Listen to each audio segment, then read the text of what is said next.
नमस्कार प्रिय दर्शक बंधु, आज आपण मैंने देखा पाइबे मो सिंदूर अधिकार सीरियल एक नुआ एपिसोड।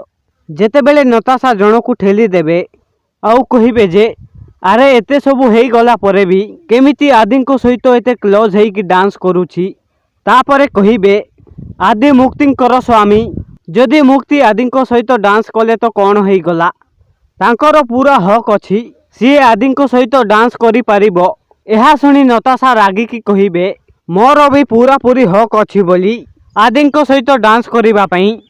तापरे कहिबे जदि तमे आदि को एते भलरे बुझिछ ताहेले तमे काई कि जानि पारुन आदि कौन चाहंती। नताशा कहिबे मु जानिछि आउ ए कथा भी मु स्ट्रांगली कहि परिबी जे आदि को भल भावरे मो छड़ा आउ केही भी जानि नाहंती। यह शुणी नताशा को कहिबे ठीक अछि, प्रूफ करी देख बोली। एबे कौन हेबो दर्शक बंधु, नताशा प्रूफ करि पारिबे ना नहीं जानिछंती हेले कमेंट्स रे कहंतु।